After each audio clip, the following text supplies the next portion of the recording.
Buonasera e ben ritrovati all'edizione serale del notiziario di Prealpina.it. Apriamo il nostro telegiornale con una tragedia accaduta poche ore fa. L'ennesimo incidente sul lavoro. Nel cantiere edile per la costruzione del nuovo centro sportivo comunale di Bobbio Nonnago, un operaio di 51 anni di nazionalità rumena è morto e un altro di 55 è rimasto ferito al volto. Il servizio. Immagini di Stefano Benvenu dell'agenzia Blitz.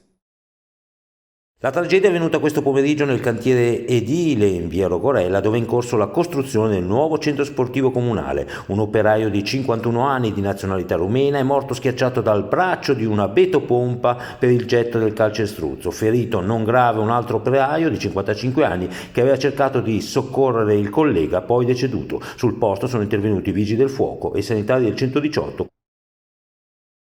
Spostiamoci ora a Varese. Capitolo Covid. Procede a ritmo serrato l'allestimento del nuovo hub vaccinale nel parcheggio dell'Esselunga di Masnago. Aprirà venerdì. Ce lo spiega Barbara Zanetti. Ci troviamo nel piazzale dell'Esselunga di Masnago, dove è in corso l'allestimento del punto vaccinale che dovrebbe essere pronto a partire da giovedì e accogliere i primi cittadini che devono vaccinarsi. Si tratta di una innovazione unica. Esselunga ha partecipato a un bando regionale di Areu e in vari punti della regione ha messo a disposizione i propri spazi per installare appunto delle linee vaccinali. In sottofondo sentite il rumore perché gli operai all'interno di questi due megabox stanno lavorando in questo momento per completare l'allestimento. Si tratta del piazzale alle spalle del grande parcheggio e dell'ingresso principale dell'Esselunga di Masnago. Usura. Nell'Uisenese sono state arrestate dai carabinieri 3 persone già note alle forze dell'ordine, con l'accusa di usura ed estorsione. Sentiamo il maggiore David Pirrera, comandante del nucleo investigativo di Varese. Appunto una vittima qui della provincia di Varese, dalle sue dichiarazioni si evinceva che lo stesso subiva appunto delle estorsioni da parte di alcuni soggetti del Basso Luinese, tra l'altro debiti connessi a spaccio e attività di spaccio e coltivazione di sostanze stupefacenti.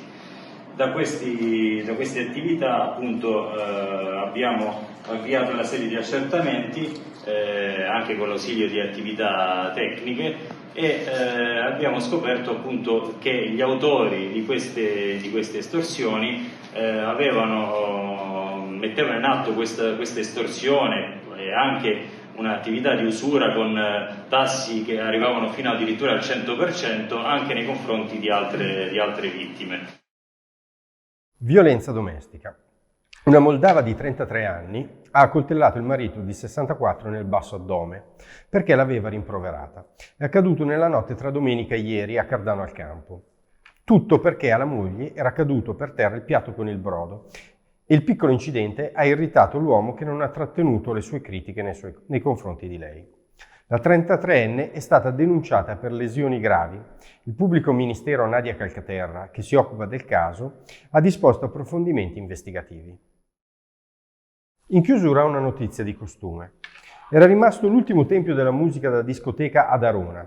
Nelle sue sale, nel suo suggestivo giardino estivo con il belvedere sul castello di Angera, sono passati tantissimi personaggi famosi, DJ, cantanti, ma soprattutto la gran parte dei giovani della zona. Chiude la Rocca Gold, meglio conosciuta come La Rocchetta, da 30 anni tra i locali più noti del nord-ovest e nella provincia di Varese. La società che la gestiva ha deciso di passare la mano a un'azienda di giovani aronesi, segnando la fine della storica discoteca. Il locale sarà trasformato in un bar e ristorante. Per il momento è tutto, un augurio di serena serata e arrivederci alle 13 di domani per una nuova edizione del notiziario di Prealpina.it.